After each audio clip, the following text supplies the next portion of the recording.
ಇದು ಕರುನಾಡಿನ ಜನ ನೋಡಲೇಬೇಕಾದಂತಹ ಸುದ್ದಿ. ಜನತೆಗೆ ತೊಂದರೆ ತರುತ್ತಾ ಸರ್ಕಾರದ ಆ ಒಂದು ನಡೆ. ಹಣವಿಲ್ಲದ ದುಸ್ಥಿತಿಯಲ್ಲಿ ಸಿಲುಕಿದ್ಯಾ ಸರ್ಕಾರ, ಇದಕ್ಕೆ ಪುಷ್ಟಿ ಕೊಡುತ್ತಿದೆ ಸದ್ಯದ ಈ ಒಂದು ಡೆವಲಪ್ಮೆಂಟ್. ಅಸಲಿಗೆ ಸರ್ಕಾರದಲ್ಲಿ ಆಗ್ತಿರೋದಾದ್ರೂ ಏನು?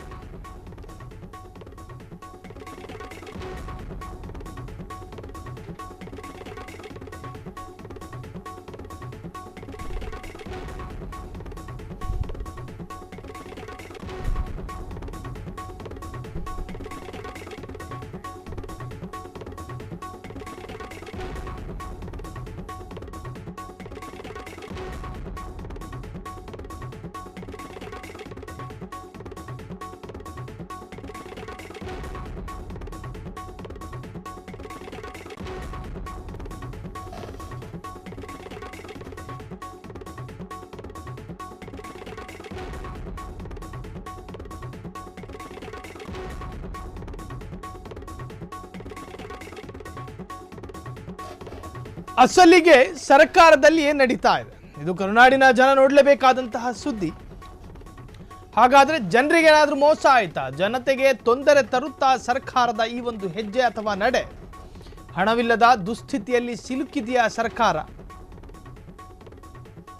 ಇದಕ್ಕೆ ಪುಷ್ಟಿ ಕೊಡುತ್ತಿದೆ ಸದ್ಯದ ಈ ಬೆಳವಣಿಗೆ. ಅಸಲಿಗೆ ಸರ್ಕಾರದಲ್ಲಿ ಆಗ್ತಿರೋದಾದ್ರೂ ಏನು? ಇದು ಕರುನಾಡಿನ ಜನ ನೋಡಲೇಬೇಕಾದಂತಹ ಸುದ್ದಿ. ಜನತೆಗೆ ತೊಂದರೆ ತರುತ್ತಾ ಸರ್ಕಾರದ ಆ ಒಂದು ನಡೆ. ಸೊ ಇದು ಜನರಿಗೆ ಶಾಕ್ ಕೊಡೋ ತರಹದ ಒಂದು ಸುದ್ದಿ. ಹಾಗಾದ್ರೆ ಸರ್ಕಾರದಲ್ಲಿ ಏನು ನಡೀತಾ ಇದೆ? ಅಸಲಿಗೆ ಸರ್ಕಾರದಲ್ಲಿ ಆಗ್ತಿರೋದಾದ್ರೂ ಏನು? ಇದಕ್ಕೆ ಪುಷ್ಟಿ ಕೊಡುತ್ತಿದೆ ಸದ್ಯದ ಬೆಳವಣಿಗೆ.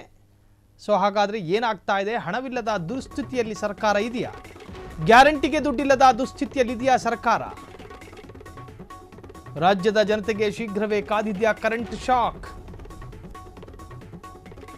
ಫ್ರೀಡಂ ಟಿವಿಗೆ ಸಿಕ್ಕಿದ ಎಕ್ಸ್ಕ್ಲೂಸಿವ್ ಆದಂತಹ ಮಾಹಿತಿ. ಎಸ್ಕಾಂಗಳಿಗೆ ಗೃಹ ಜ್ಯೋತಿ ಬಿಲ್ ಪಾವತಿಸದ ಸರ್ಕಾರ. ಸರ್ಕಾರದ ನಡೆಯಿಂದ ಬೇಸತ್ತ ಎಸ್ಕಾಂಗಳು. ಸರ್ಕಾರದ ವಿರುದ್ಧ ಕೆಇಆರ್ಸಿಎಲ್ ಮೊರೆ ಹೋಗಲು ನಿರ್ಧಾರ.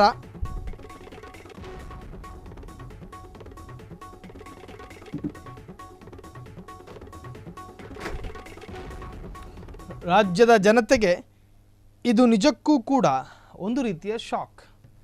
ಗ್ಯಾರಂಟಿಗೆ ಸದ್ದಿಲ್ಲದ ದುಸ್ಥಿತಿಯಲ್ಲಿದೆಯಾ ಸರ್ಕಾರ? ರಾಜ್ಯದ ಜನತೆಗೆ ಶೀಘ್ರವೇ ಕಾದಿದೆಯಾ ಕರೆಂಟ್ ಶಾಕ್? ಫ್ರೀಡಂ ಟಿವಿಗೆ ಸಿಕ್ಕಿದೆ ಎಕ್ಸ್ಕ್ಲೂಸಿವ್ ಆದಂತಹ ಮಾಹಿತಿ.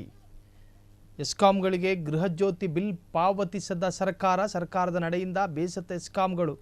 ಸರ್ಕಾರದ ವಿರುದ್ಧ ಕೆಇಆರ್ಸಿಎಲ್ ಮೊರೆ ಹೋಗಲು ನಿರ್ಧಾರ. ಬೆಚ್ಚಿ ಬೀಳಿಸುತ್ತಿದೆ ಎಸ್ಕಾಂ ಪ್ರಸ್ತಾವನೆಯಲ್ಲಿನ ಅಂಶಗಳು. ಗೃಹ ಜ್ಯೋತಿ ಫಲಾನುಭವಿಗಳಿಗೆ ಶಾಕ್ ಕೊಡುತ್ತಾ ಕೆಇಆರ್ಸಿಎಲ್. ಎಸ್ಕಾಂಗಳ ಪ್ರಸ್ತಾವನೆಗೆ ಕೆಇಆರ್ಸಿಎಲ್ ಅಸ್ತು ಎಂದರೆ ಕಷ್ಟ. ಗೃಹ ಜ್ಯೋತಿ ಕರೆಂಟ್ ಕನೆಕ್ಷನ್ ಮೇಲೆ ಎಸ್ಕಾಂ ತೂಗುಗತ್ತಿ. ಗೃಹ ಜ್ಯೋತಿ ಕನೆಕ್ಷನ್ ಕಟ್ ಆದರೆ ಜನರಿಗೆ ಸಂಕಷ್ಟ. ಗೃಹ ಜ್ಯೋತಿ ಬಿಲ್ ಕಟ್ಟಲೇಬೇಕಾದ ಪರಿಸ್ಥಿತಿ ಎದುರಾಗುತ್ತಾ?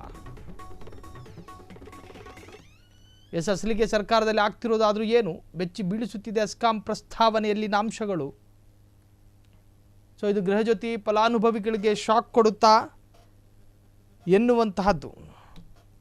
ಸೊ ಎಸ್ಕಾಂಗಳ ಪ್ರಸ್ತಾವನೆಗೆ ಕೆಇಆರ್ಸಿಎಲ್ ಅಸ್ತು ಎಂದರೆ ಕಷ್ಟ ಆಗಬಹುದು. ಗೃಹಜ್ಯೋತಿ ಕರೆಂಟ್ ಕನೆಕ್ಷನ್ ಮೇಲೆ ಎಸ್ಕಾಂ ತೂಗುಗತ್ತಿ. ಗೃಹಜ್ಯೋತಿ ಕನೆಕ್ಷನ್ ಕಟ್ ಆದರೆ ಜನರಿಗೆ ಸಂಕಷ್ಟ ಕಾದಿದೆ. ಗೃಹಜ್ಯೋತಿ ಬಿಲ್ ಕಟ್ಟಲೇಬೇಕಾದಂಥ ಪರಿಸ್ಥಿತಿ ಎದುರಾಗುತ್ತಾ? ಸೊ ಹಾಗಾದರೆ ಏನಾಗಬಹುದು? ಇವಾಗ ಒಂದಷ್ಟು ಬ್ರೇಕಿಂಗ್ಗಳನ್ನು ಗಮನಿಸ್ತಾ ಇದ್ರಿ. ಜನತೆಗೆ ತೊಂದರೆ ತರುತ್ತಾ ಸರ್ಕಾರದ ಆ ನಡೆ. ಎಸ್ಕಾಂಗಳ ಪ್ರಸ್ತಾವನೆಗೆ ಕೆಇಆರ್ಸಿಎಲ್ ಒಪ್ಪಿದರೆ ಜನರಿಗೆ ಶಾಕ್ ಕಾದಿದೆ. ಒಟ್ಟು 1.7 ಕೋಟಿ ಗೃಹಜ್ಯೋತಿ ಫಲಾನುಭವಿಗಳಿಗೆ ಶಾಕ್ ಕಾದಿದೆ. ಗೃಹಜ್ಯೋತಿ ಸಬ್ಸಿಡಿ ಸಿಗದಿದ್ದರೆ ಕರೆಂಟ್ ಕಟ್ ಗ್ಯಾರಂಟಿ, ಅದರ ಸಂಶಯ ಬೇಡ. 200 ಯೂನಿಟ್ಗಿಂತ ಕಡಿಮೆ ಬಳಸಿದ್ರೂ ಕರೆಂಟ್ ಬಿಲ್ ಬರುತ್ತೆ. ಕರೆಂಟ್ ಬಿಲ್ ಕಟ್ಟಲೇಬೇಕಾದ ದುಸ್ಥಿತಿಗೆ ಬರಬಹುದು. ಹಾಗಾದರೆ ಸರ್ಕಾರ ಯಾವ ಪುರುಷಾರ್ಥಕ್ಕೆ ಈ ಸ್ಕೀಮ್ಗಳನ್ನು ಕೊಡ್ತು ಅಂತ ಅರ್ಥ ಆಗ್ತಾ ಇಲ್ಲ. ಕೆಇಆರ್ಸಿಎಲ್ ಅಂಗಳದಲ್ಲಿ ಗೃಹಜ್ಯೋತಿ ಬಳಕೆದಾರರ ಭವಿಷ್ಯ. ಎಸ್ಕಾಂಗಳ ಪ್ರಸ್ತಾವನೆಗೆ ಕೆಇಆರ್ಸಿಎಲ್ ಒಪ್ಪಿದರೆ ಜನರಿಗೆ ಶಾಕ್. ಒಟ್ಟು 1. 7 ಕೋಟಿ ಜನರಿಗೆ ನಷ್ಟ. ಗೃಹಜ್ಯೋತಿ ಸಬ್ಸಿಡಿ ಸಿಗದಿದ್ದರೆ ಕರೆಂಟ್ ಕಟ್ ಆಗೋದು ಗ್ಯಾರಂಟಿ.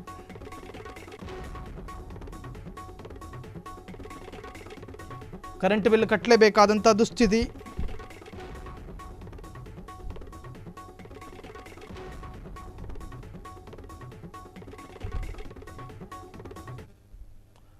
ಸೊ 200 ಯೂನಿಟ್ಗಿಂತಲೂ ಕಡಿಮೆ ವಿದ್ಯುತ್ ಬಳಕೆ ಮಾಡ್ಕೊಂಡ್ರೆ ಸರ್ಕಾರದಿಂದ ಅವರಿಗೆ ಉಚಿತವಾಗಿ ಸರ್ಕಾರ ಪೇ ಮಾಡುತ್ತೆ.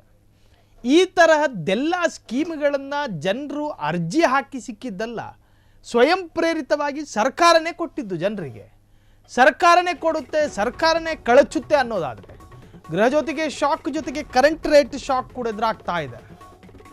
ಎಸ್ಕಾಂಗಳ ಪ್ರಸ್ತಾವನೆಯಲ್ಲಿ ಬಿಲ್ ಹೆಚ್ಚಿಸಲು ಮನವಿ. ಕರೆಂಟ್ ಬಿಲ್ ಹೆಚ್ಚಿಸಲು ಮುಂದಾಗಿರುವಂತಹ ಸರ್ಕಾರ. ಎಸ್ಕಾಂಗಳ ಪ್ರಸ್ತಾವನೆಯಲ್ಲಿ ಸ್ಫೋಟಕ ಅಂಶ ಬೆಳಕಿಗೆ ಬಂದಿದೆ.